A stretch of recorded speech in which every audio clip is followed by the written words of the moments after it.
Hello and welcome to the Base podcast. Now, today we are extremely honored, extremely excited.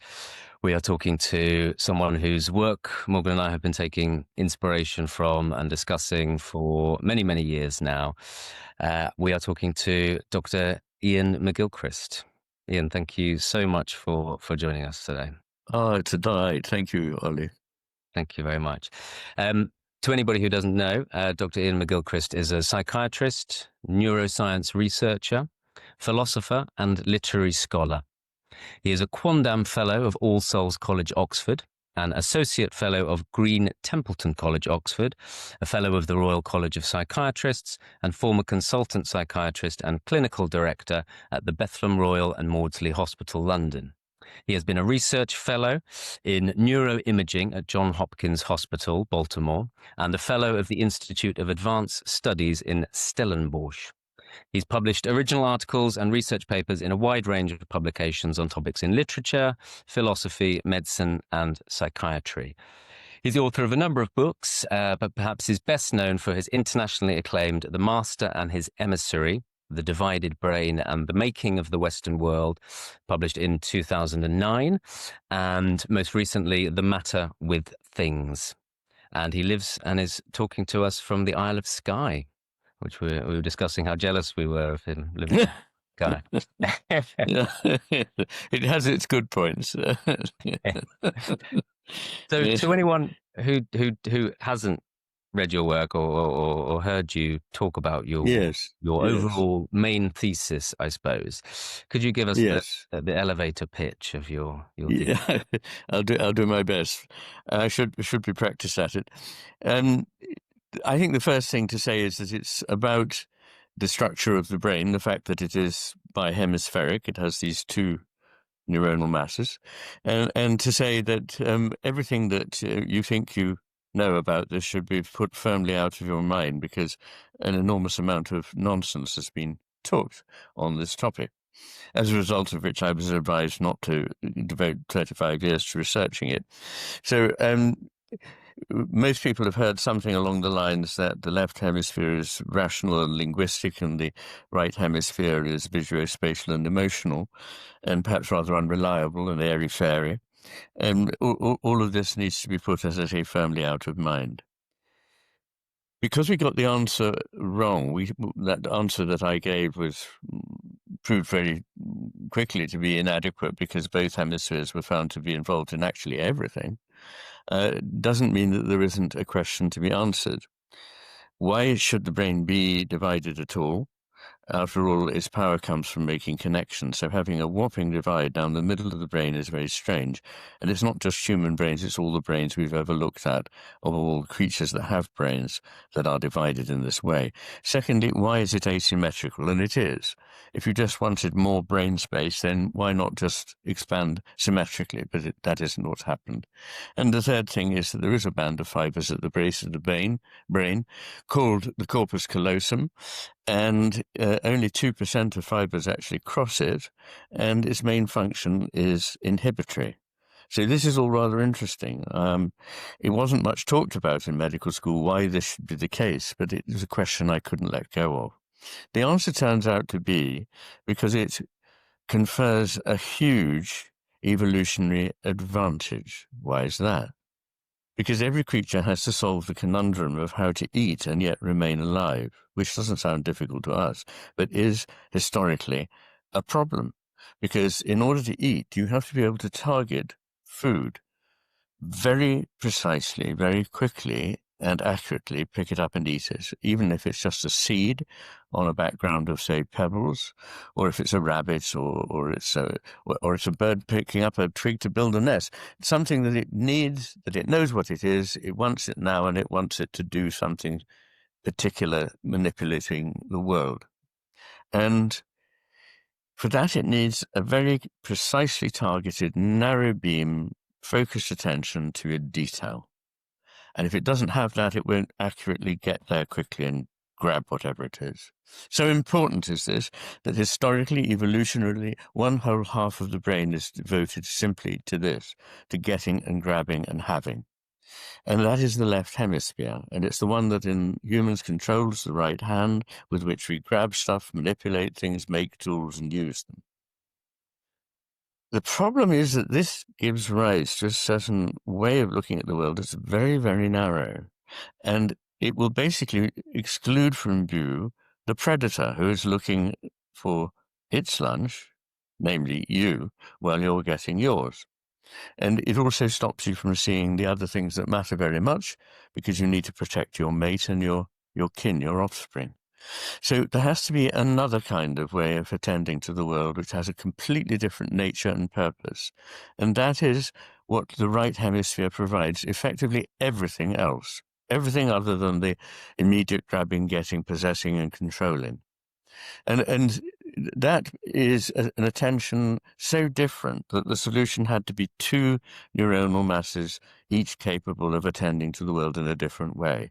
Because the right hemisphere's attention is broad. It's uncommitted as to what it's going to find. It is sustained and vigilant. So initially, I could see this was the case, but I couldn't quite see why this fundamental difference in attention was so important. But it is, because how you attend to the world changes what you find in that world. And as a result, I'm fairly well known for saying attention is a moral act because it helps change the world. It helps bring into being what you know as the world, and you can't know any other world. What are these two kinds of world like? Well, the attention of the left hemisphere brings into focus for us, brings into reality for us, a world in which there are bits which are disconnected, inert, fixed, already familiar and known, not connected with other things, not moving and changing, abstracted, disembodied, and generalized in nature. And the right hemisphere has a completely different picture of the world in which everything is ultimately connected to other things, in fact, to everything else, in which everything is always flowing and changing, not fixed by that Gorgon stare of, I'm getting it. It's a world in which things are implicit, not just explicit. The left hemisphere sees what's on the surface obvious. The right hemisphere sees what you see by reading between the lines. And for us, everything important, I would say, everything important needs to remain implicit if it's not to become degraded. For example, if you try to explain love in words to somebody who's never had it, you can't do it. Friendship, religious faith, awe before the beauty of nature, poetry, drama, music, architecture, myth, ritual, narrative, all these things can be made explicit, but in doing so, they crash. They can become something that's just nothing like the original. And I noticed this when I was first teaching literature in Oxford, that once you've disembodied, decontextualized, and ripped the meaning out of a poem, it no longer has any power. It seems so obvious. The statement is banal, and yet when it's actually present in the poem, it's not banal at all. It can send shivers down your spine. It can change your whole understanding of the world. So these are two very different kinds of world, and one of them is like the world itself, very complex. That's the right hemisphere view. It sees everything. It's alive and complex. Whereas the left hemisphere's view is like a map of the world or like a diagram. It's inert, it's skeletal, it contains only the tiniest bit of information corresponding to that real world. And it's useful because of that. It wouldn't be more useful if it contained too much information. So the left hemisphere gets by on not really knowing very much. But unfortunately, like people who don't know very much, it tends to think it knows it all. And the right hemisphere, meanwhile, sees an enormous picture and realizes how much more there is to know than it can understand. So broadly, you have an optimistic, over-optimistic, hubristic view of the world, which is mechanistic, reductionist, and under our control. And on the other side, the right hemisphere, you see a world which is beyond our immediate understanding, a world that can be conceived only by imagination, that is incredibly rich, that has values other than those of just being useful, and giving us power, but, for example, bring us into touch with truth and beauty and goodness and love and things of this kind. So they're very, very different. And we're not aware that they're going on all the time in both of these hemispheres are giving us information all the time, but they are. And when we come to think in rather special ways and talk in certain particular ways, which we can talk and discuss, then the disparity between these two becomes more obvious. Why is this important? I think it's important because the way of looking at things of the left hemisphere has come to be the predominant, indeed the only way of thinking about the world in the modern era. So that's it in a nutshell. Mm-hmm. Wonderful, wonderful. You passed the elevator pitch. Yeah, very. I mean, there's obviously so much in there. When Morgan and I were talking about doing this interview with you, and we've been reading through or the whole of The Matter with Things kind of together, and reading it and talking about it and comparing notes, and we were immediately struck by. We're also reading through all of the ancient Greek tragedies in order. Wow. And wow. We're about like a third of the way through or something like that. But we were immediately struck by, these myths that these plays are telling. They seem to be transmitting these kind of non-literal right hemisphere truths to people. And is that how you see it? I suppose I'm asking, like, is that how you see drama? Is that what drama does? It sort of transmits truths in the form of a story shape.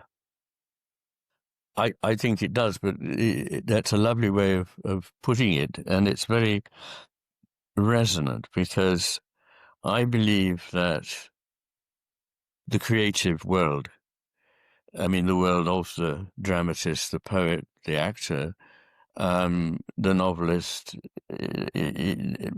any creative person, is something that doesn't somehow originate inside that one person, but is transmitted through them.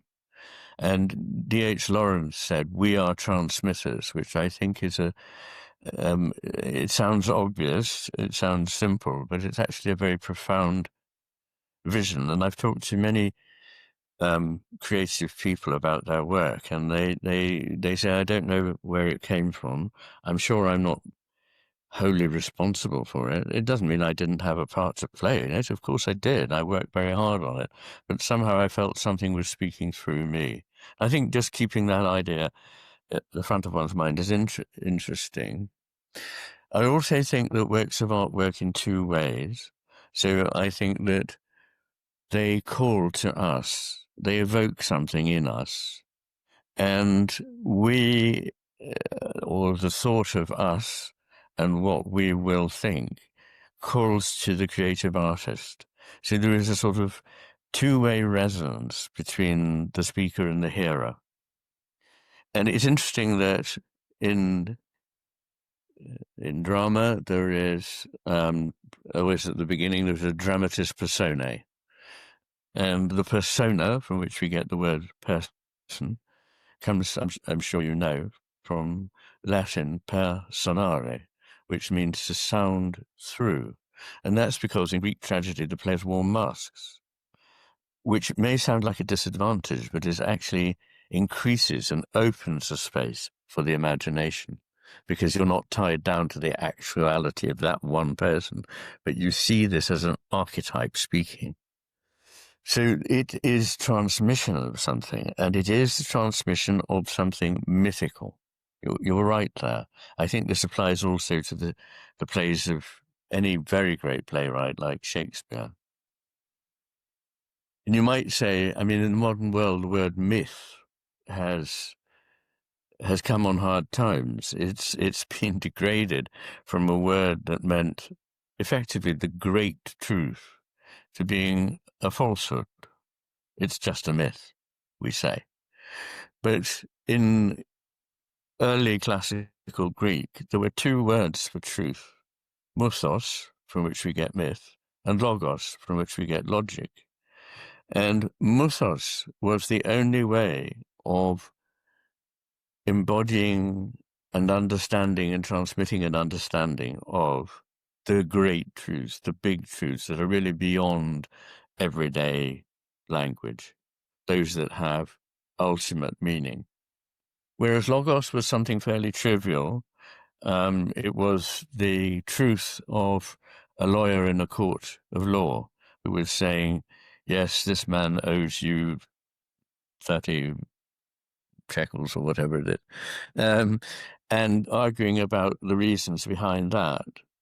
So it's very different. And I'm reminded here of Niels Bohr, who is thought of as the founding father of quantum mechanics. And he famously said, the opposite of a great truth is another great truth. Mm-hmm. Importantly, the word great has to be there, because the thing about a little truth is that its opposite is not another truth. As it were, I either did or didn't have milk in my coffee this morning. There's no two ways about it. But when you start talking about the ultimately great things, you see they're complex, and they have an air of what we call paradox, that there's something and its opposite are both being held together here in presence. And that is a very profound state, and very important one, not to collapse prematurely into, well, it must be this or it must be that. So those are some of my thoughts about myth and its importance, and the idea of something being transmitted in a play, a drama. Iain, I just wanted to jump in here because Yeah. I've been You must interrupt me whenever you feel like. I've been sort of As long as you don't become Jordan Peterson. I mean, he's a very difficult person to be interviewed by, because he says something that has about 6 things in it, and you start to answer it, and he's jumped in with a question. But anyway, go ahead. And he sort of he rolls off into all sorts of different areas. We're the opposite of Jordan Peterson. For me, this is quite an amazing moment, because I've been steeped in your work for years, and the Master and His Emissary was a genuine life-changing book for me. It put me back together in a really difficult time. I actually think quite literally put me back together. I felt my hemispheres were almost working frantically in different ways and weren't kind of working with each other. And a friend of mine said to me, look, he actually texted me, he said, you must look at Iain McGilchrist. You must, and he sent me a lecture, and I watched this YouTube talk you gave, and immediately I was like, who is this? Who is this man?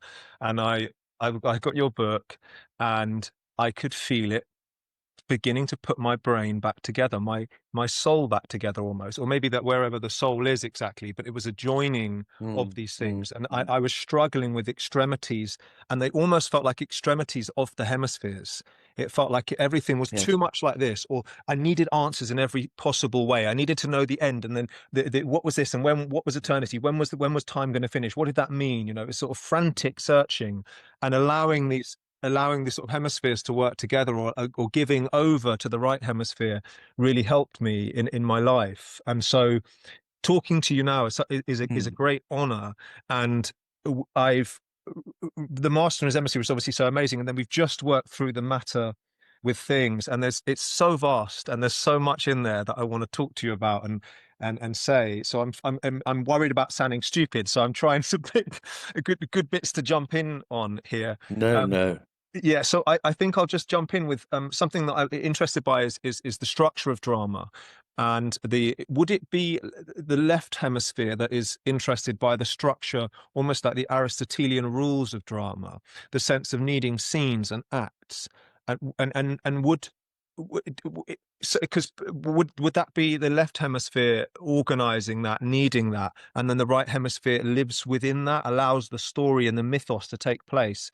But would that be a joining of the hemispheres, or is there any kind of hemispherical coordination in the creation of drama?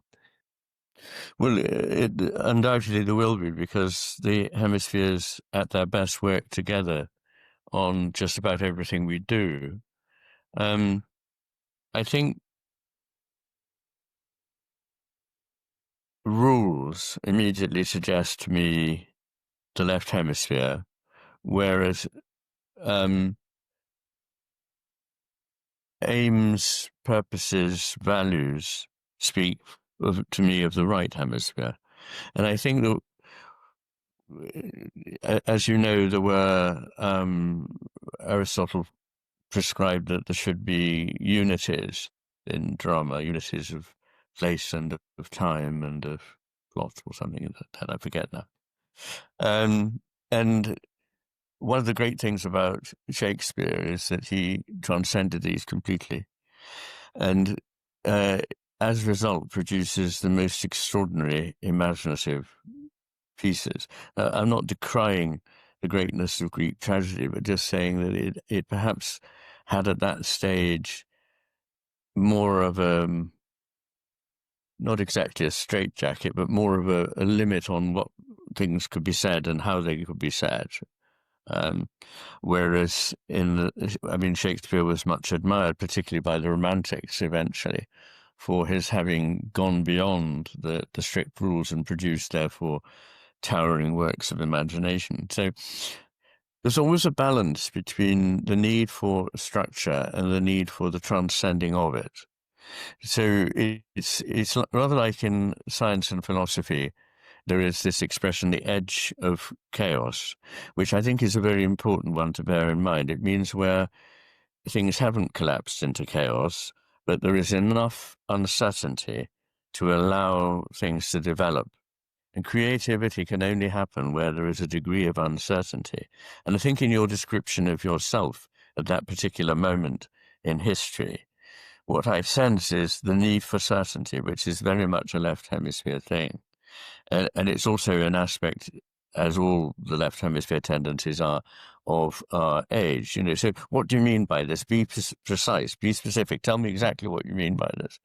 Now, although it is very good to be as precise or as accurate, I should say, really, as you can be, there are also necessary limits to what can be said absolutely. And one of the things about education is that we should be made to feel comfortable with the fact that there are things we can only know approximately, not because our knowledge is inadequate, but because in their nature, these things are never, never certain.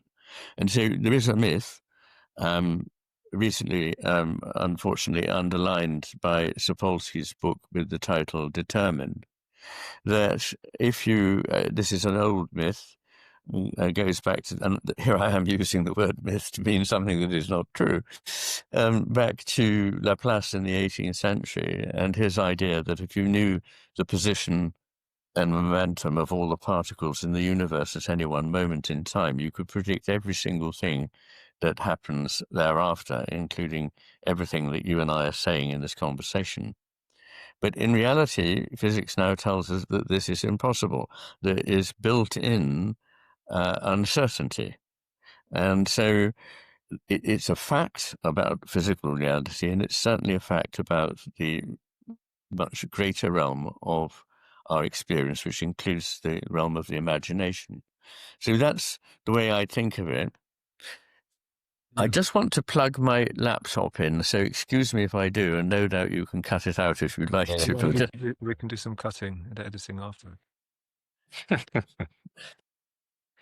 I fed my cat Ian before we began as well. Oh, you have cats, yes, that's right. I've seen cats jump in your podcast before.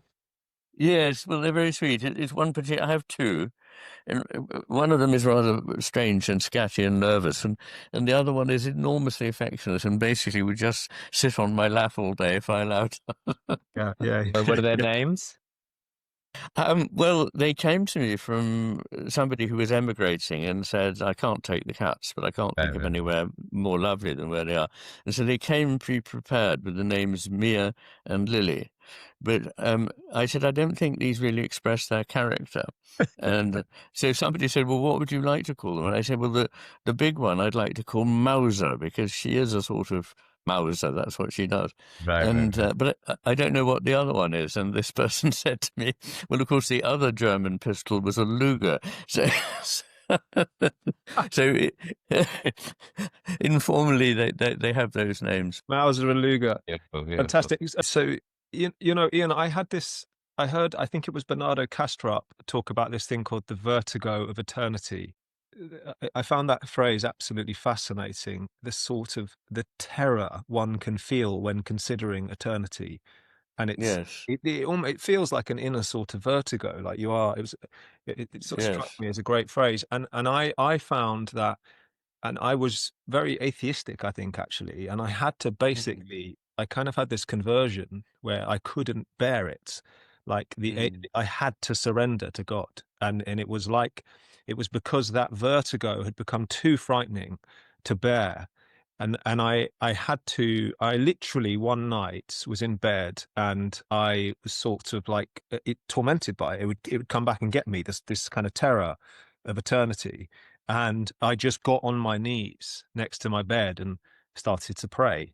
Basically, mm, I said, mm, help me, God, and mm, you know, keep me safe, or help me. What is happening? You know, and I found that mm, this force kind of did begin to take control of me. And in your work, I mm, found lots of this, the acceptance of edges, you know, the ineffable is a great word you talk about a lot. And I think that feels like a very good word for the right hemisphere, is mm, mm. understanding there are things beyond language, and the right hemisphere knowing that. And the left hemisphere cannot take that almost, you know, it cannot deal with that. And when you give that over, there is a, well, it's hard to explain because it's ineffable, isn't it? But it's a Yes, sort of acceptance of the beyondness of life, yes, yes. and a comfort in a reassurance in that. And I found your work was tied into those sort of spiritual experiences beautifully. Right, right. Well, that's good to hear. I mean, I think once again, I think there's nothing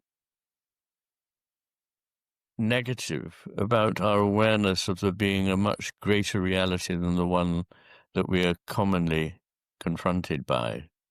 And, you know, Pascal in the 17th century said something like, you know, the grandeur of these infinite spaces fills me with fear.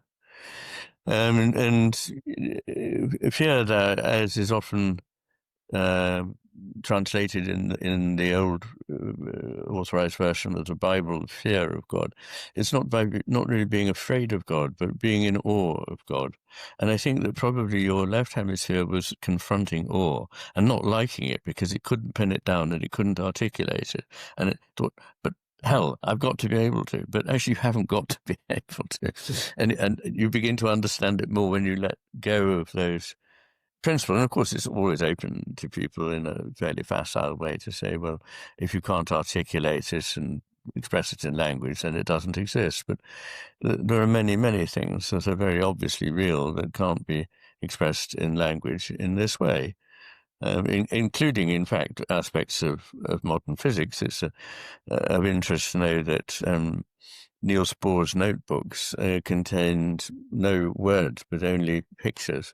And Einstein's discoveries were made by playing music, and then suddenly something would come to him, and it was difficult for him to articulate it.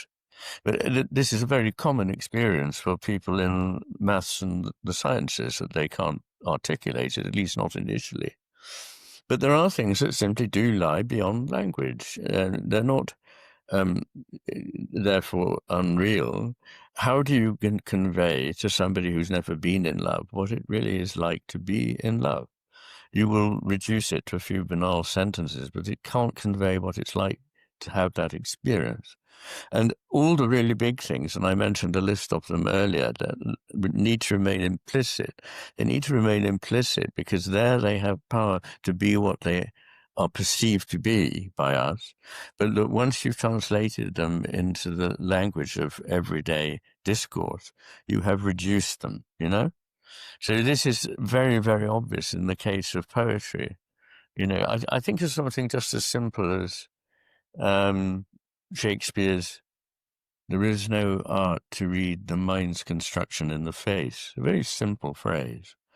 And I know what it means, but in the context, I think it's Macbeth, it has a sort of powerful meaning which goes beyond it. And that's just one of the more obscure examples. But every poem, when you're teaching or trying to interest people in Hardy's poems of 1912 and 13 after the death of his wife, you say, what do these poems say? Well, they say it's very hard when somebody you love dies. Well, we all know that. You can hear it down the pub any night. But if you read those poems, you can feel something amazing happening, both in your body and your mind, as you read the lines of those poems, which leave you close to tears and absolutely convey something much, much bigger than the mere literal meaning. So there's always a tension between literal meaning and metaphoric meaning. And as you know, in chapter 3 of the Master and His Emissary, I argue that metaphor is more foundational than literal meaning, and literal meaning is just a very special case of metaphor where things have a very close correspondence. Sorry. No, I was just what you were saying about poetry there. It's almost I've come to sort of think of it in the light of your work, I'm sure, as being almost like a spell, like yes, casting a spell. And when we make drama, you're using a combination of elements, the words of the playwright, bodies on stage, the actor's voice, the actor's body, to kind of try and cast a spell, which will mean hopefully something, but we maybe don't know what that something is. And I share your frustrations that so often, and you talk about this in the book, like, if you're trying to get funding for a project, one has to explain it shows social usefulness and all of this stuff. And it's so against everything artistic. Yes. Yes. Well, it's a reduction, isn't it, to utility again. The only question the left hemisphere once answered is, so what is the utility? What is it worth? By which it doesn't mean worth in terms of values it doesn't understand, but what is it worth that I can calculate and put on a piece of paper and show to somebody and say, yes, it's worth investing some money in. Yeah. The quote from Romeo and Juliet I've got here is, Juliet says, "And yet I wish but for the thing I have. My bounty is as boundless as the sea, my love as deep. The more I give to thee, the more I have, for both are infinite."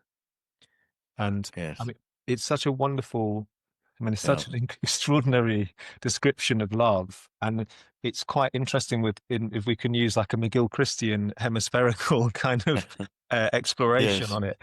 It's such a wonderful dance of those two, of the hemispheres in some ways. It seems to be kind of, it seems to be joining them up and pushing it beyond and having fun with language. And it's just a wonderful dance of the hemispheres and an extraordinary description of love.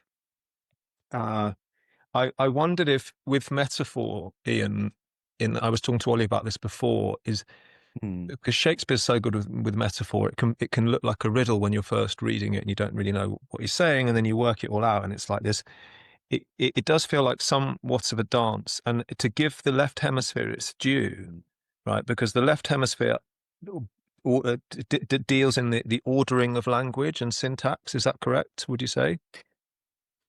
Yes, not alone, but yes, it does. So the right hemisphere plays a part in that as well, but the major part is played by the left hemisphere. Yes. So if a poet or a writer is creating some incredible metaphor like that, is that the left hemisphere dancing towards the right hemisphere, so to speak? Is that you're using the intelligence of the left hemisphere to join up these incredible words to create something that is boundless and accepted by the right hemisphere? So would it be like a dance? Is the language dancing across the hemispheres there? Yes, I quite often use the image of a dance, so I think it is useful. I'm not sure what I think about it in that context. I think a very important part about the relationship between the hemispheres is their unequal relationship. So one is the master and must remain the master. The other one is just an emissary. It does the bidding of the master.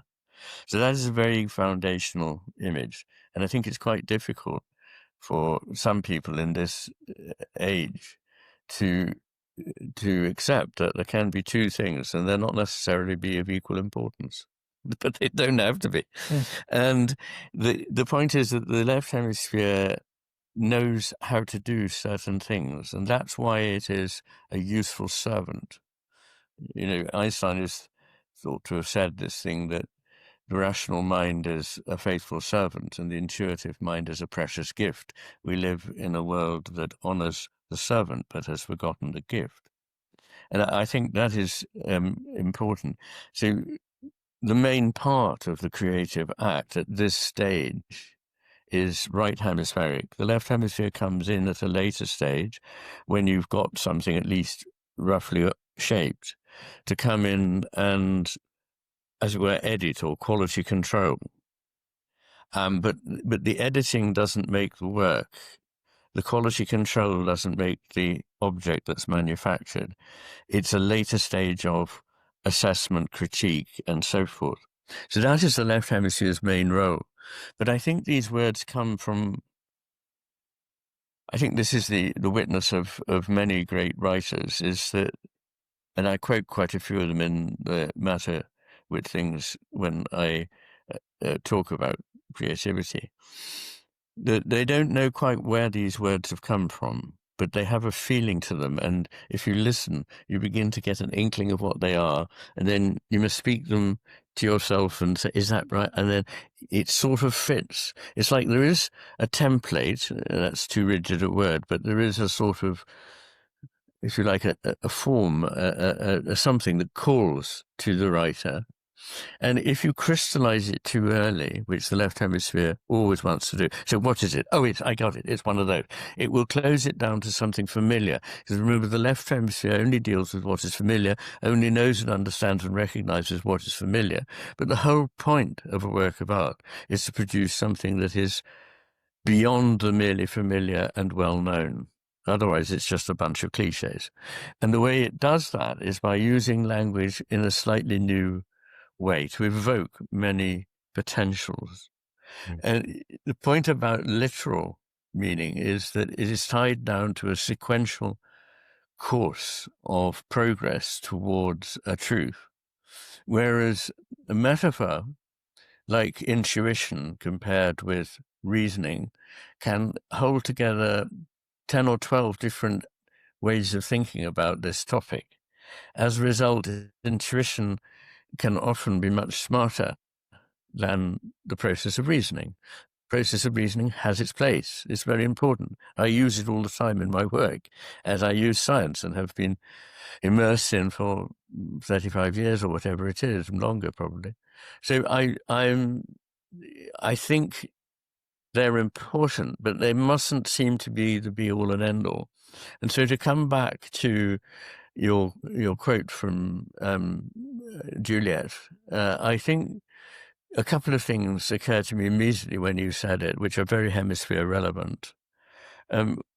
One is the confronting the nature of how great something is. So how big is it? And this I come up against a lot with people who worry about what can we do. Okay, you've described a left hemisphere dominated world. What do we do? I mean, very common and understandable question. And one of the things I say is there are different levels at which you can do this. You can join Greenpeace or whatever it is. That's fine. It's up for grabs how effective these NGOs have been, but they are worthwhile and the world is better for having them in place. Or you can more locally, you can begin to lead a way of life which models something that could survive if civilization collapses. So small groups under the so-called Dunbar number, which is about 130, I think. That when you have small groups of people, that they know one another, they trust one another, they share their lives together, they live undemanding lives close to the land, they have shared spiritual outlooks.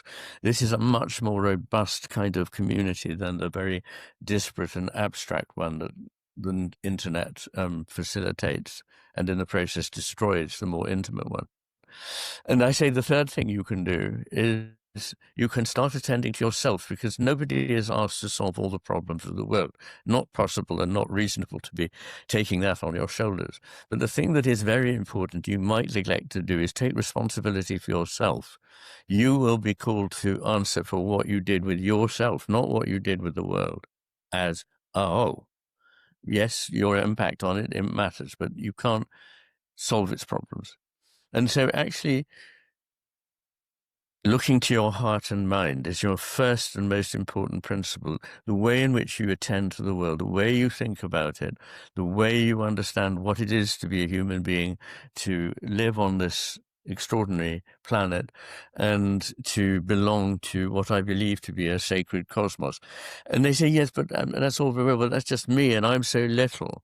And then I say, but when, as it were, Juliet says, my love is as deep as the ocean or as wide as the heavens, how big is that?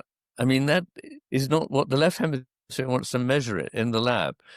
But there are no units to measure it. It's something that when you experience it is way beyond that.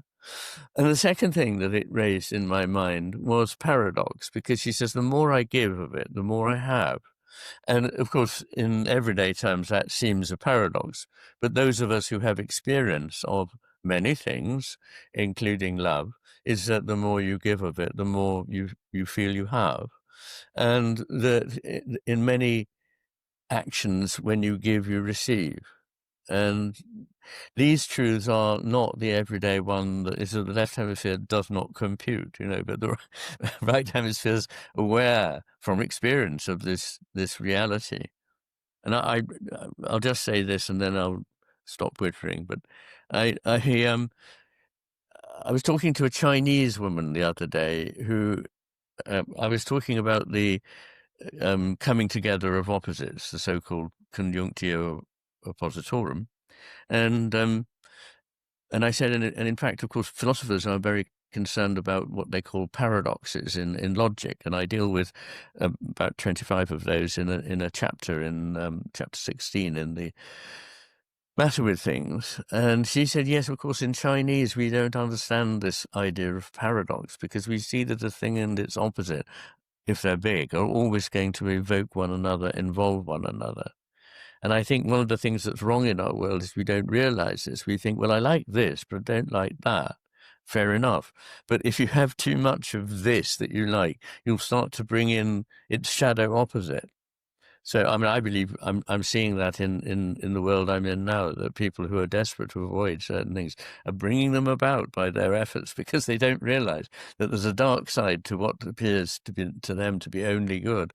And there's conceivably a worthwhile and productive side to things that they don't like. So, yeah, I was talking to a girl in South Africa when I was filming out there, and she said to me, "God is this and that," and I found that a very comforting phrase. it is. Yeah. It's lovely, and I on that topic, I sometimes distinguish between the hemispheres as the one that wants either or, the left hemisphere, or the one that will accept both and, which is the right hemisphere. But also at a higher level, we can't do away with the either or. We need to have both either or and both and, not either or both and. I trust that's entirely clear. And I can't resist here, because I love it so much, a story that I was told by Rabbi Jonathan Sachs, who used to be the head of the Jewish faith in Britain. And it's a story which apparently is in one of the Hebrew holy texts, of a man who was reading the Talmud, and he came across a story of a rabbi who was very well thought of, who said, you must never do X, and say, oh, okay, well, I'll make sure I don't do X. Then he read on a few hundred pages, and he found a story of another rabbi who was equally well revered, who said, you must definitely do X. And so he was so puzzled. He prayed to God, and he said, which of them is right? And God said, well, both of them are right. And in his frustration, he said, but they can't both be right. To which God replied, all three of you are right. Just think it's so bloody brilliant. It's great, isn't it? I heard you talk the other day on a podcast about this other Jewish story of a rabbi getting to heaven and meeting God, and he was worried. Yes, there was a rabbi called Rabbi Zusa, Yeah. who who felt that or somebody said to him, I feel I'm not good enough, and he said, when I get to heaven, people will not ask me, why were you not Moses? They will ask, why were you not Rabbi Zusa? Be the person that you're given to be, and make as good a job of that, obviously, that doesn't mean sit back and go, oh, well, that's all right then. but there are so many wonderful, succinct Jewish stories. Yeah, they were good ones, aren't they? It's a bit like Hamlet, to be or not to be. It's the sort of the to-be-ness of that, isn't it? It is, yes. Just to explore that idea of opposites a little bit more. Yes. I was very, very, very interested in that in the book, and it got me thinking about drama, because we know as actors, and I think anyone who's tried to write a bit of drama knows you need some opposites, you need some conflict, basically. Without conflict, everything is just dead. You're performing. If you're performing and there's no conflict, feel the audience just like drifting off. You can feel it die. And so I'm just interested. Is that a way that humans have of expressing these opposites that seem to exist in the world? I don't know. Do you have any kind of take on the fact that drama seems to require opposites to kick into life? Well, yes, I do. Gosh, so many. I don't know which way to go with them, but let's say this: that what we think of as conflict is not by any means necessarily negative in the sense that it doesn't lead to something. Very often it does lead to something new, and without it, you won't have anything new. So, as you were saying, it's no good the actors coming on stage and saying, it's very good to meet you, it's a lovely day, isn't it? Yes, it is a lovely day, good to meet you too, and carry on in this way. We need some sort of conflict, and in our lives there always is conflict, even if there isn't a sort of imposed conflict because of things that do happen, like the breakdown of a relationship or the loss of a role or of a loved one or whatever it may be. So at the root of creativity, there is a degree of suffering. I'm very aware that a lot of people will not like me saying that suffering has its necessary place in life, but I think it does. The only conclusion I can have is that it does, and that people who, if they existed, have never suffered would be lacking understanding of very much that is human, which is one of the many, many reasons why AI cannot really understand what a human is getting at. Or what our values mean, and it hasn't suffered, it doesn't know that it's mortal, it doesn't experience the things that we experience, and in which our sense of the meaning of life is in fact rooted. So that's part of it. But then there's also the idea, which is in Nietzsche, of, in his Birth of Tragedy, these two spirits, the Apollonian and the Dionysian, and those in my terms are an intuition of his own left and right hemispheres.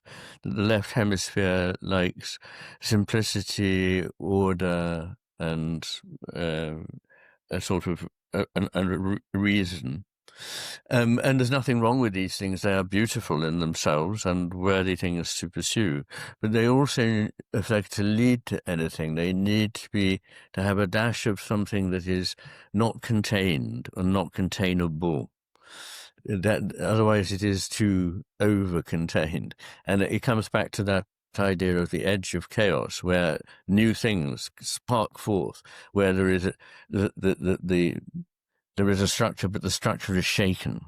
The structure seems to be there, but then actually suddenly it isn't, and it's not holding any longer. And then something new has to arise out of this situation. In philosophical terms, it's a bit like Hegel's idea that a thing and its opposite come together to create something completely new. And I think he's absolutely right there. And I sometimes refer, because it's simple, a lot simpler than Hegel, and a lot more lucid and not necessarily any less deep than Hegel, is Heraclitus's image of this taut string of the lyre and the string of the bow. He says they do not understand that a thing and its opposite agree with one another, and that he says it's like the string of the lyre or the string of the bow. And what he's thinking at there is that these things, the essence of them is being pulled apart in two directions. And it's no good saying, well, this is a waste of energy, just let go of one end. It doesn't matter which end you let go of or both. The thing will just be a puddle of string on the floor. It doesn't do anything. But as long as you can hold the tension between these opposites, then you've got something that can let fly an arrow or can let fly a musical note at right angles, if you like, to the tension. Yeah, it's almost like the note, the betweenness, the tautness, the betweenness. And the betweenness is this is the string, you know, and the sound that comes from it is kind of something Exactly, yeah, like that. So in The Birth of Tragedy, Nietzsche he seems to be saying that like Aeschylus had the sort of am I getting this mixed up? It's Euripides. It moves to, he sort of seems to be disappointed with Euripides, and it becomes more Socratic, and he prefers Aeschylus. And then there's this divide. People sometimes use Achilles and Odysseus as well. These kind of the sort of as these two characters of these kind of, you know, this way of mode of being of like Achilles, and then there's Odysseus, and it's almost like Socrates and pre-Socrates. And is that do these map onto the hemispheres? These changes, these sort of Apollonian to Dionysian, or Achilles to Odysseus, and which one is better, and which one is there a hemispherical map onto these kind of divides? I think it's easy to let these apparent dipoles run away with you, and try and see them all as reflections of something. Right. And so I'd just sound a note of caution. I think the view that there needs to be these two principles, and he says that they are always at war with one another. What does he say? Goading one another to greater and greater heights. So they're like opposites, that the competition between them actually produces a heightening of the effect. So I think that's a fair point. But I think a very different interpretation of the right hemisphere from the purely Dionysian is important, because, you know, Dionysus was the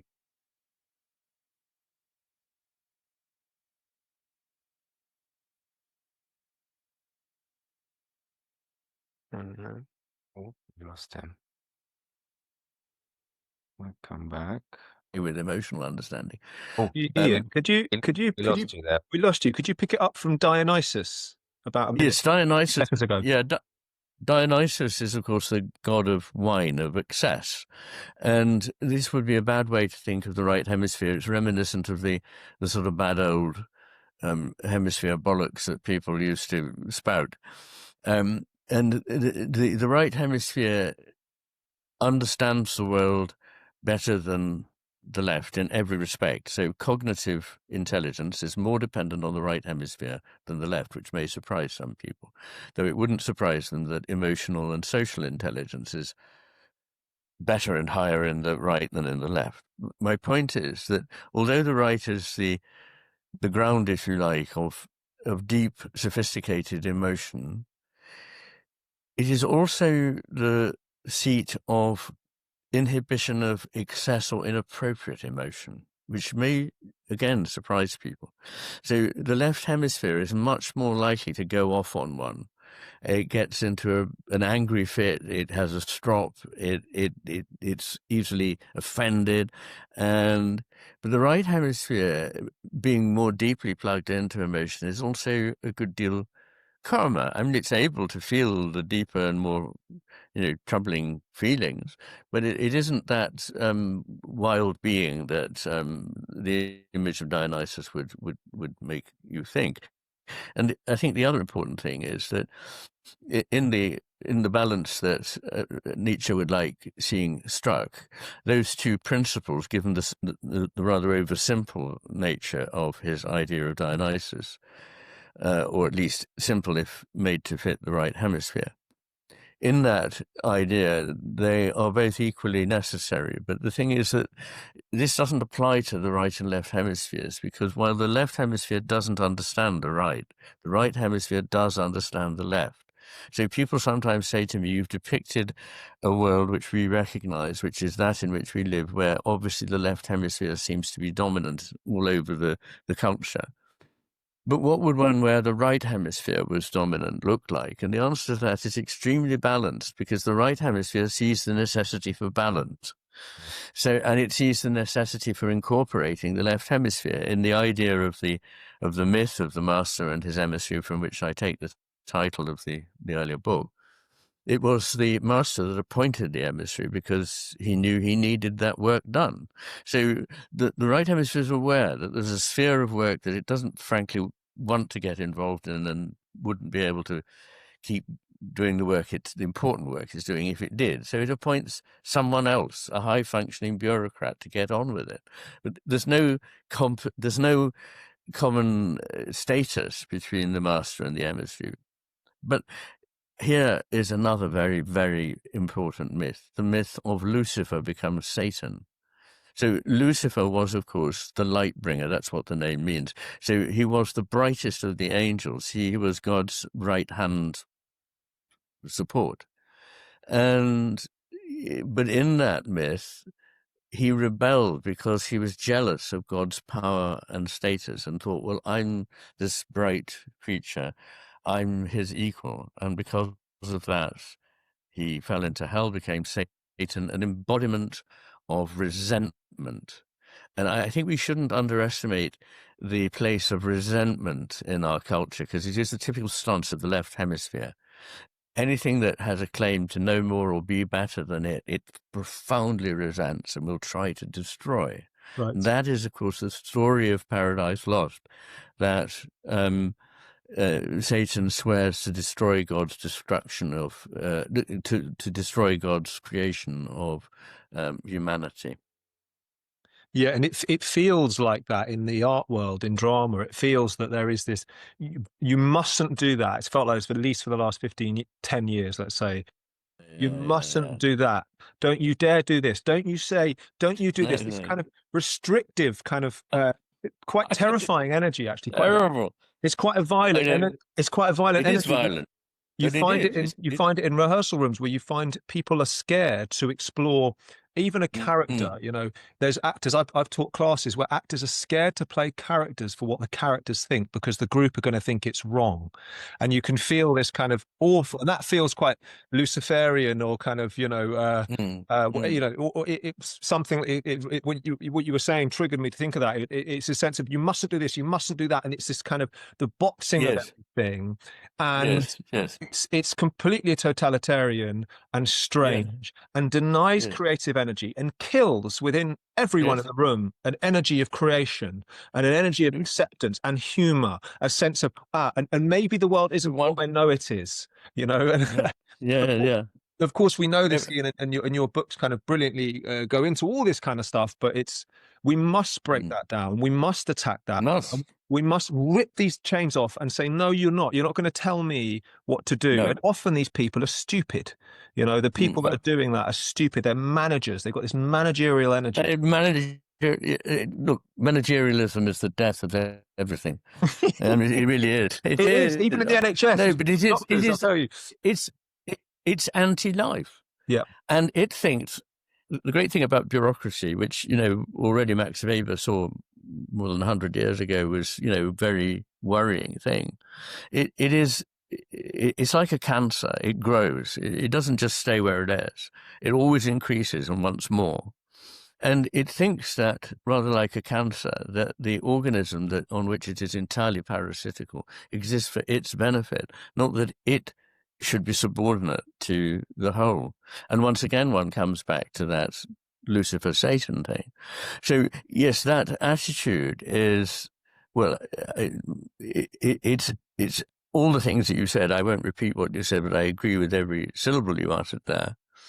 And I think, I don't know, I hardly dare to say this, but I do think there is a spirit in which people are beginning to dare to call it out for what it is. is.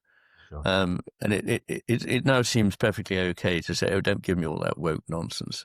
Whereas probably, 12 years ago, one would have thought, I'll lose my job, but actually, unless people are free to speak the truth, there is no point in being alive or being here.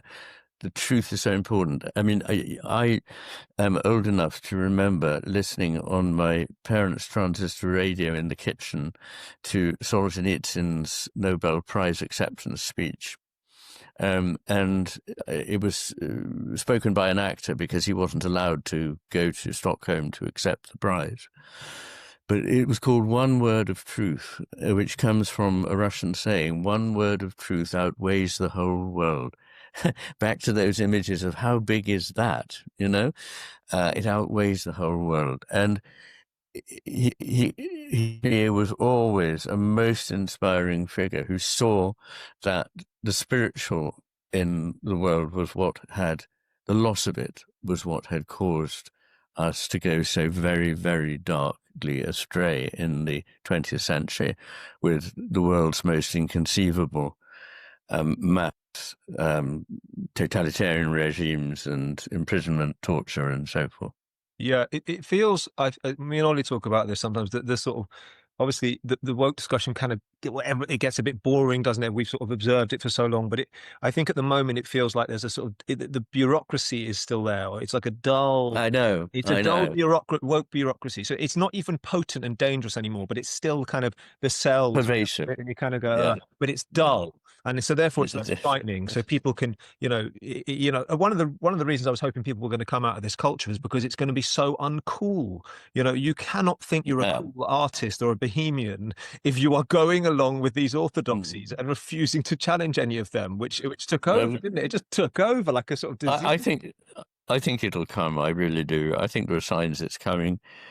And, it's very important to emphasize that it is a very stupid point of view. I mean, it's very hard to respect yourself if you hold these absolute positions that are non-nuanced, don't understand the good and the bad of a position, that, yes, something can start with something good.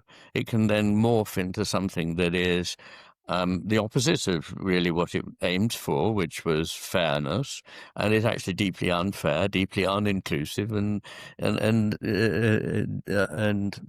actually acts against the natural diversity.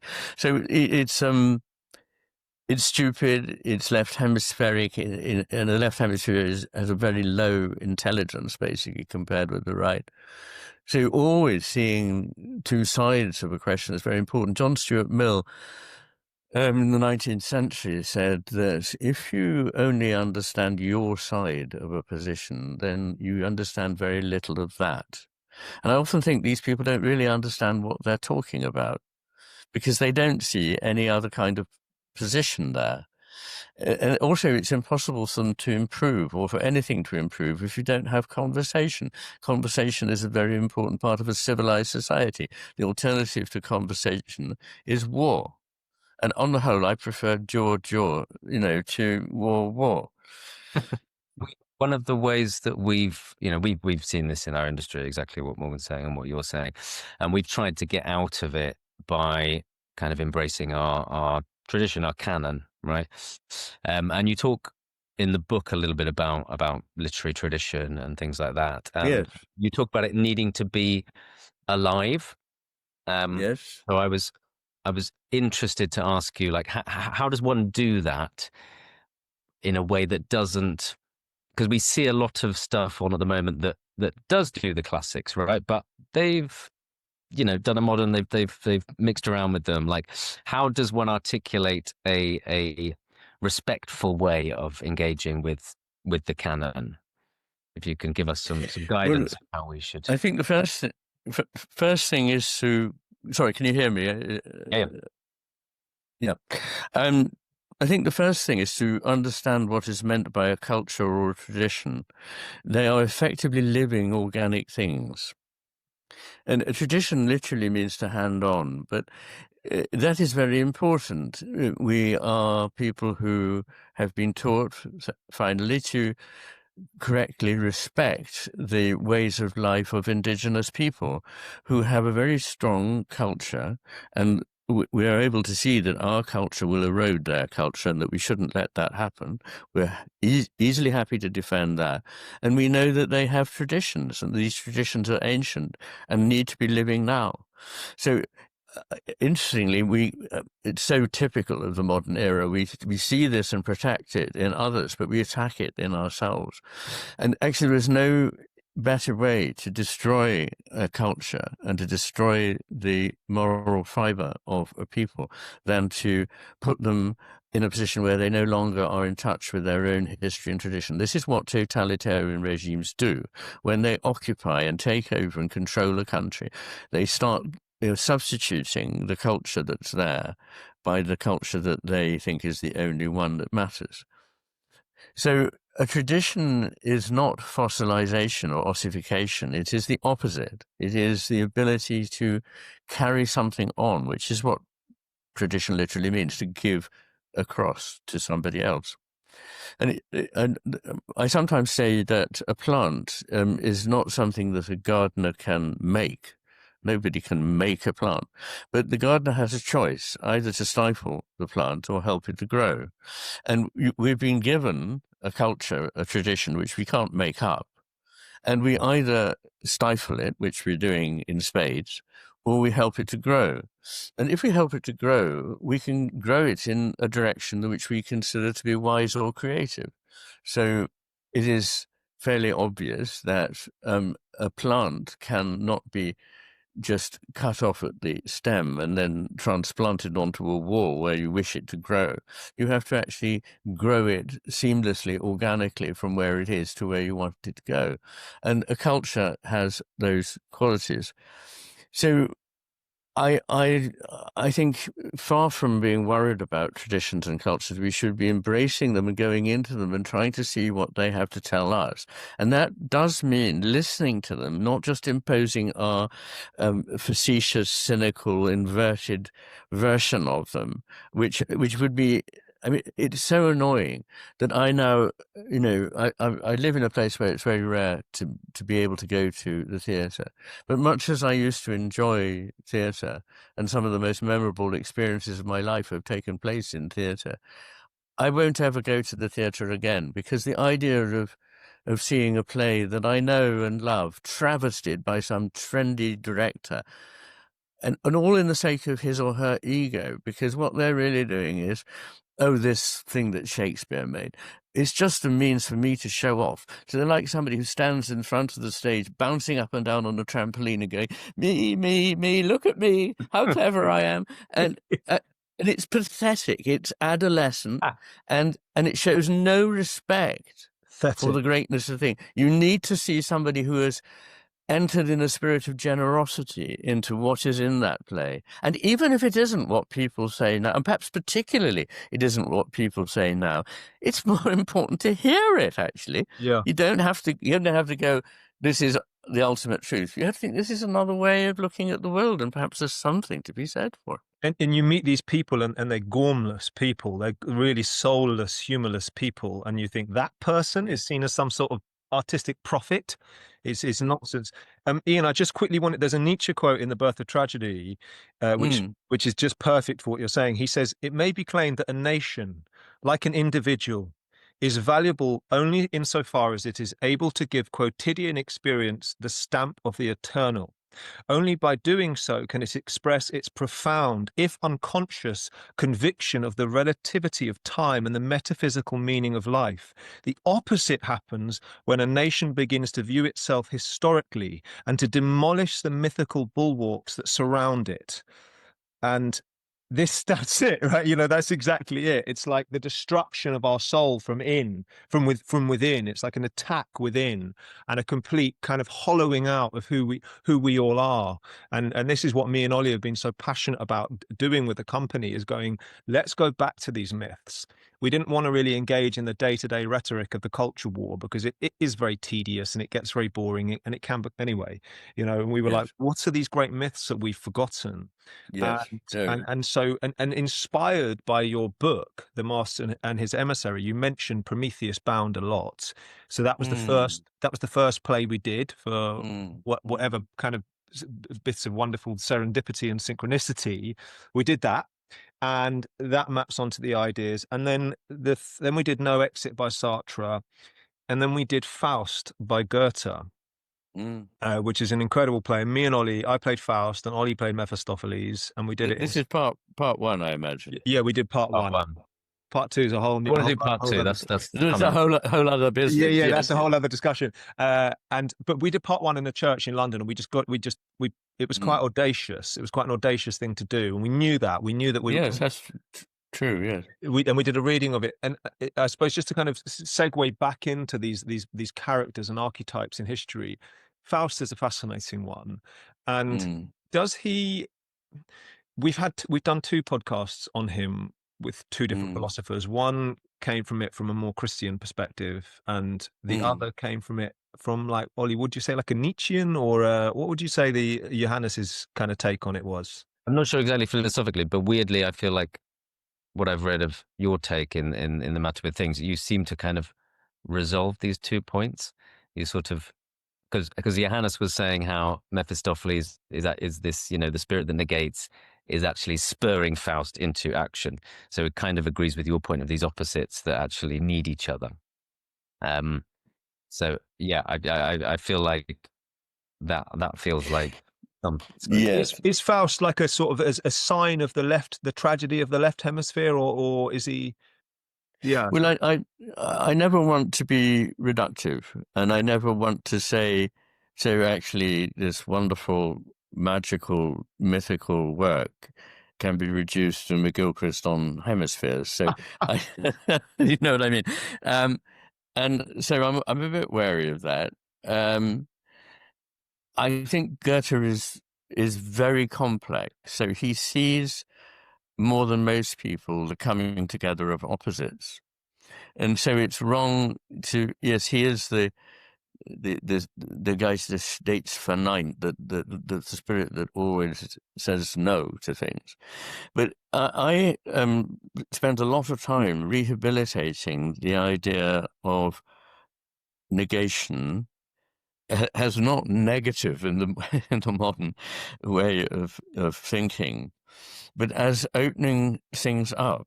So rather like the gardener and the plant, the gardener can't sort of physically make the plant go where it's going to go, but it can free it up by clearing a space. And I think a lot of creativity is not putting things together, but throwing things away. So when you think about Michelangelo's David, did he make an arm, a leg, a hand, a brow, or what? No. He just that's how the left hemisphere would do it. Made of parts, let's make them and stick them together. But all he did was, for years, throw away stone. I mean, that is the sum total of what he did. He simply chopped off bits of stone, and there it was.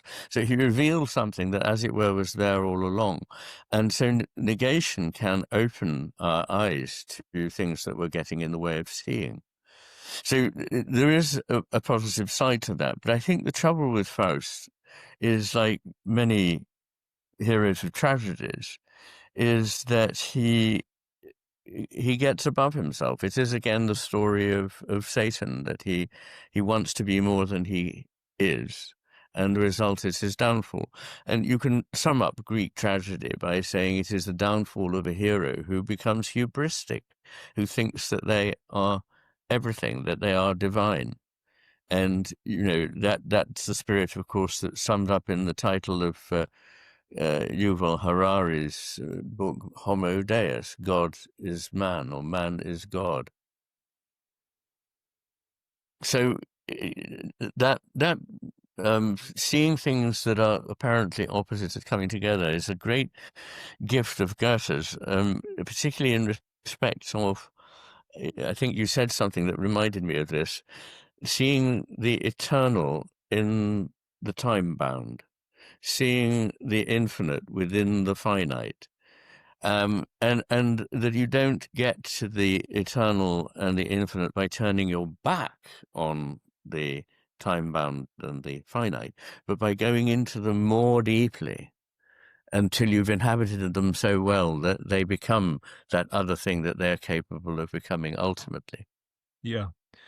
Me and Ollie were looking through we did a podcast on Shakespeare the other day, and we were doing the Macbeth speech at the very end when he says, Ollie, how does it end? Just the tomorrow and tomorrow life, Yes. tale told by an Yes. idiot, full of sound and fury signifying. Yes. The sound and fury Signifying nothing. Yes. Yeah, and it's kind of like, it's a very kind of dark and confronting speech, and it is. But I was talking about, if you also have the Juliet speech, where you have this speech, wonderful speech about love, and allowing both of those speeches to exist at the same time is wonderful, isn't it? It's rather than just going, it's just that, it's also this, and yes, because Lorenzo's speech to Portia, and so there are all kinds of wonderful speeches expressing awe in Shakespeare, and expressing the height and depth of things. But he's a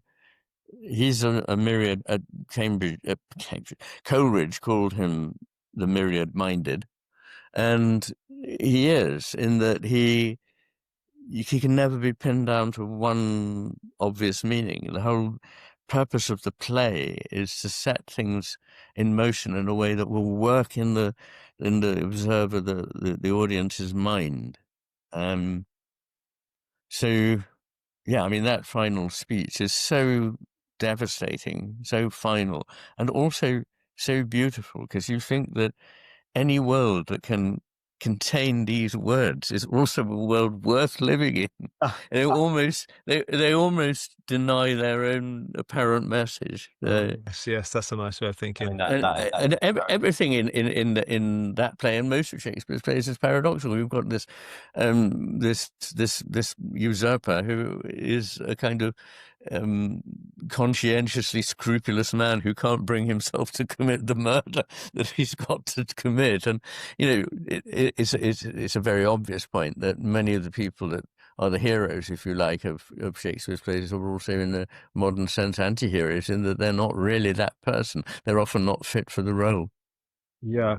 I love this idea of the being the beginning, because it sounds like instinctively can sound like quite a negative thing. And I was just reading like later on in volume 2 of The Matter with Things, and actually creatively that's quite an interesting choice to go, don't assume the scene, the line, the character. Say, there's a knownness is quite powerful, to give yourself a knownness to then see things afresh. Yeah, you must, yes. I think it made me think of Bill Gaskell, who was a director that we had at RADA, who was a great director. But literally all he said was no. I'm on stage, you'd say the first line and he'd say, no, nothing more. And, sort of via negativa, you tear your hair out, but slowly you start to find something would appear. Yes.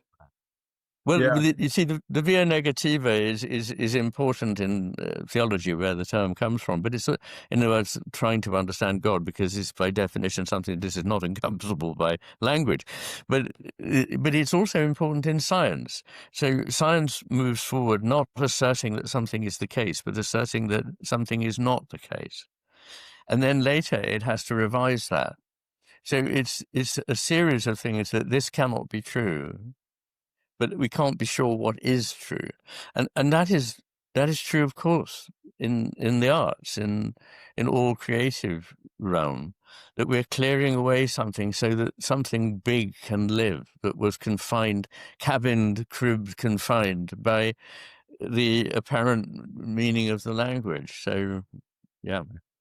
Yeah, I think your work is useful in many different ways for many different people in many different fields, and I think actors and writers and directors could really benefit from reading your stuff. I was thinking about like intuition. I was reading the intuition chapter as I was. Chapters.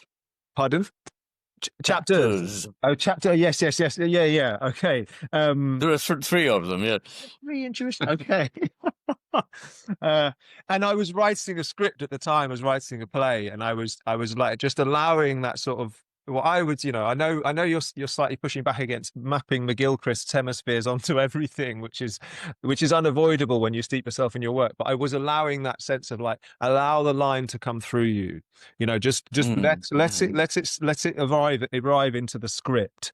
Don't because I think one of the things that I wanted to say earlier is there is a slight obsessive, and this does feel quite left hemisphere. There is a quite obsessive structuring of scripts in the modern world. There's this book called Save the Cat, which is a screenwriting book, and there are these rules to narrative that are useful, but actually they can become a bit restrictive. And people say, oh, you can't write that script until you know plot point A, plot point B, plot point C, and you need to have the whole thing there. And you've got to literally you've got to map it on the wall. And until we know every single plot, and you end up going, but we don't quite know yet. I don't quite know what the character's going to do there. And you look at like Tarkovsky's films, and you sort of see the sort of vastness and the openness of that, and it can be disorientating. But yes, but so life-changing.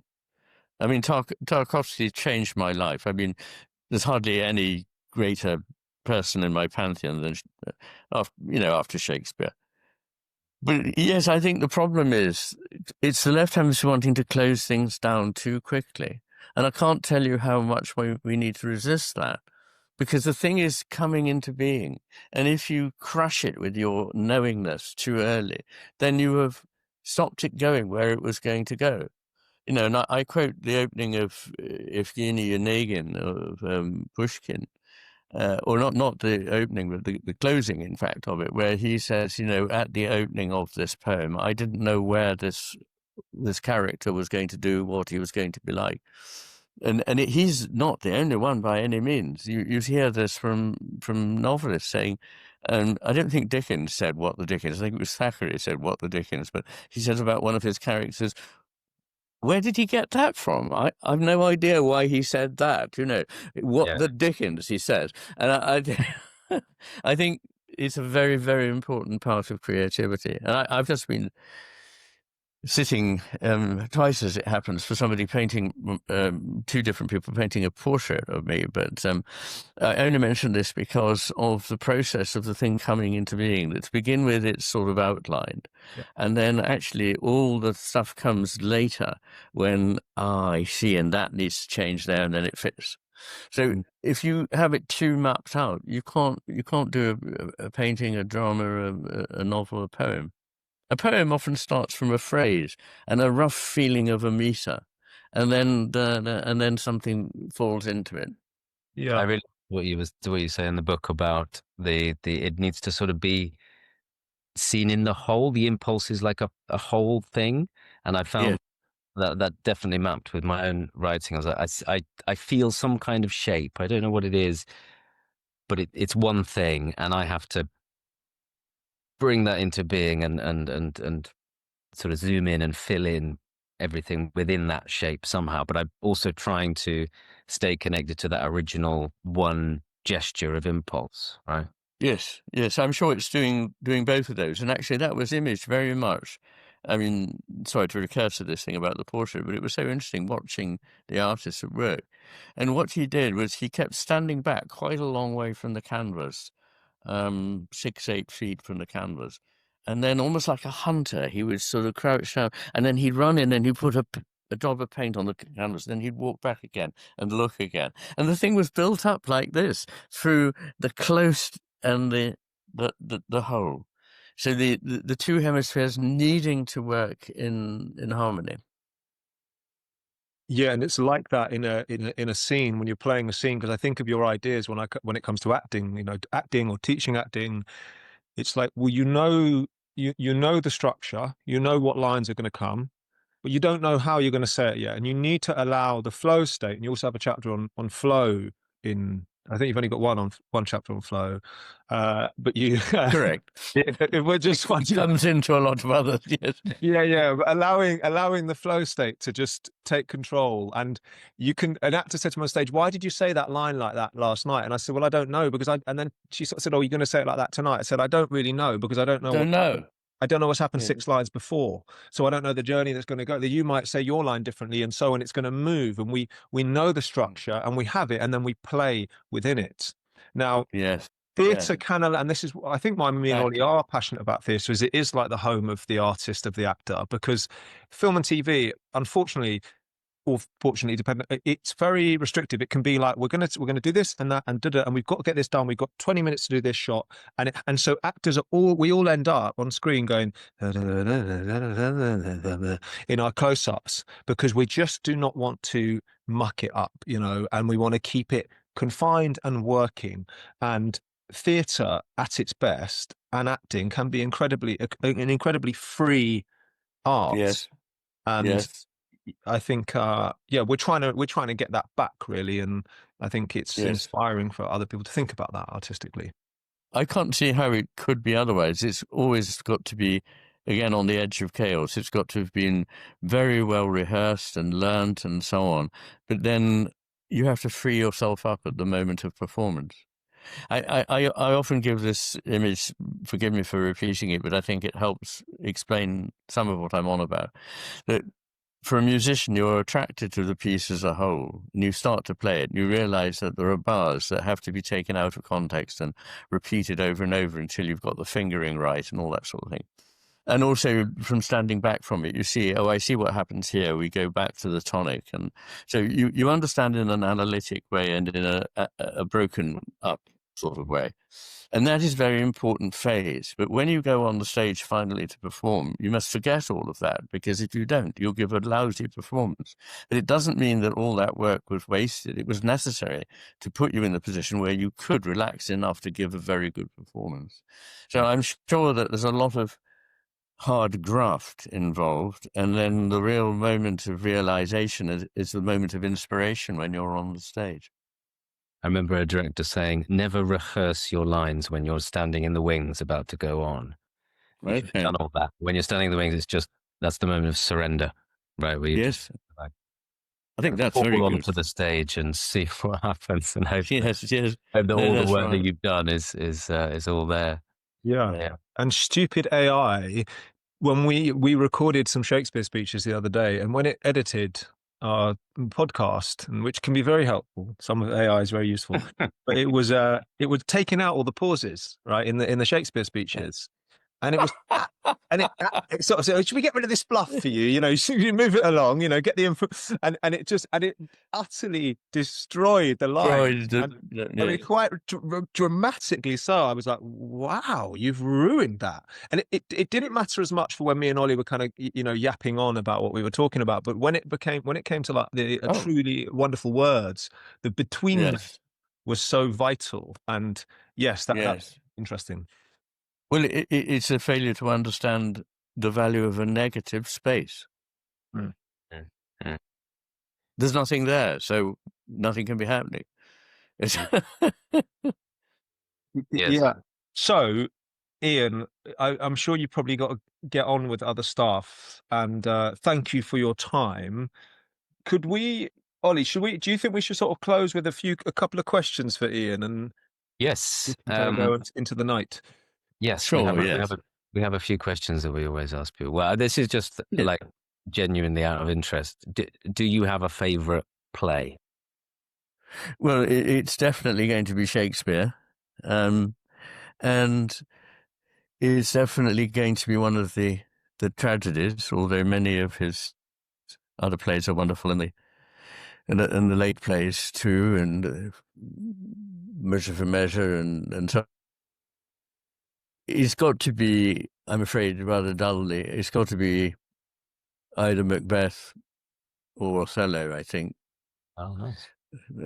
I think Othello is an amazing exploration of the mysteries of imagination and understanding between people. I'm sure it's pretty much off the menu these days, because how do you do it and deal with a black character on the stage? And I don't envy you, but I think it's so wonderful. I really think it's so fantastic that it is such a great tragedy. And when I first read, first put out the light, then put out the light. The killing of Desdemona, and always remain with me those wonderful, chilling lines of Othello. Kindly demand, is it kindly demand, or will you demand from this demi-devil why he hath destroyed my soul and body? And then Iago says, demand me nothing. What you know. From this time forth I never shall speak word. I mean, there's so many amazing things in that. It's just not sure. One of the things I think is so brilliant about Shakespeare also is the fact that you can find in Shakespeare almost every subsequent movement in literature that he didn't know was going to come, including absurdity. And there are various things that take you by surprise, even if you think you know it. So when I was at school and studying Richard II, we went to Stratford and saw a performance there, a brilliant one. And there is this moment when Richard, this poetic king, is holding forth about himself and his plight, and he knows that Bolingbroke is going to become Henry IV, and so he says to somebody, bring me a mirror. And so the mirror is handed to him, and he smashes it. I know you know all this. He smashes it. And then he says, mark, silent king, the moral of this sport, how soon my sorrow hath destroyed my face. And then Bolingbroke says, how soon the shadow of your sorrow has destroyed the shadow of your face. And Richard says, say that again. And I thought, he can't have written that. And first thing I did when I got home was look it up. Say that again. It's there. It's just so brilliant.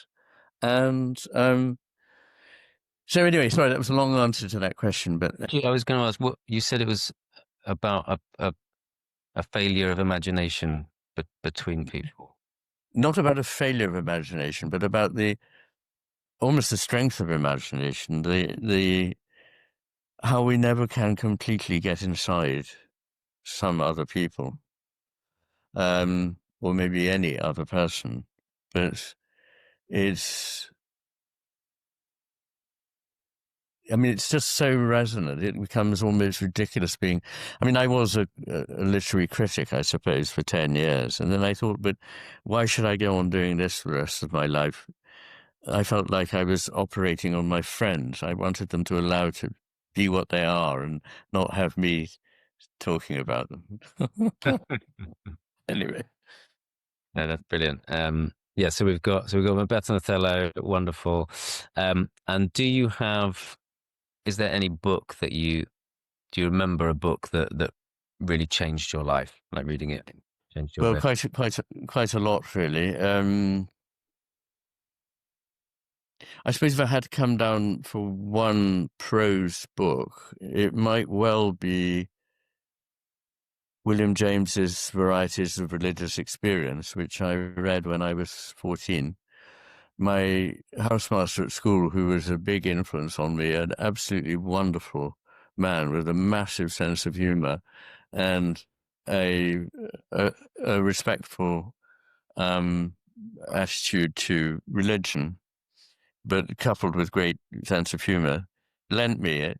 And he lent me his 1912 personal copy to a 14-year-old boy, and for which I'm ever grateful. It was certainly one of many turning points in my life. Yeah, how wonderful. How wonderful. Iain, thank you for talking to us today. Oh, it's been a huge pleasure. It's been a riot. Yeah. I need to read William James. I've heard you mention him a lot, and I actually bought that for someone. As I said, He's very important. Yeah. yeah, he seems it. As I said earlier, your book was genuinely life changing for me, and it's a magical book to a lot of people, and we'd encourage any of our listeners and our watchers to read it. And I think creatives, I think, will benefit from reading it. We'd also obviously recommend The Matter with Things, which me and Ollie have been diligently working through over the last few months together. It's extraordinary. It's hard, as I said, it's hard to even know where to even dip in, but it felt to me at times like almost like a religious experience reading the book, like you were taking me to realms of thought and ways of being that nobody has ever taken me to. And I don't say that, I'm just being honest. That's the truth. I felt that with the first one. I felt my mind altering, and then the second one was even more. And I will keep them as reference books near me at all times and come back to them. I think you're the most. To me, Ian, you're the greatest thinker alive, and I'm just so grateful for you and for your work. And it's just the greatest honor to speak to you. And thank you so much. Well, thank you. I don't know how to say anything to that except that I'm grateful for your enthusiasm. Yeah. And I understand it simply because so many people write to me to say that my books changed their life. Yeah. So there we go. Yeah. Thank you very much. It's been lovely talking to you. Thank you so much. Yeah. So much. Okay. Yeah. All so the best. Okay. Thanks, Ian. Bye-bye. Thank you. And he's off. And we will wrap this up here because we may still be in our pod. So yes, thank you everyone for listening. We are The Base. Please follow our work wherever you can. Subscribe on YouTube. And that was our discussion with Dr. Iain McGilchrist, who I described as the greatest thinker alive. And I stand by that, Ollie. So I think we now have a clear, tangible goal off the back of that conversation. Our goal, and if you're watching, if you can help us do this, we need to make a production that will lure Iain McGilchrist back to the theatre, because he said in that conversation that he would never go to the theatre ever again. We need to be the ones to reverse that. Yeah, we're going to do it. If not, we'll have to take one to the Isle of Skye. Yeah. All right. Thank you for listening. We are The Base.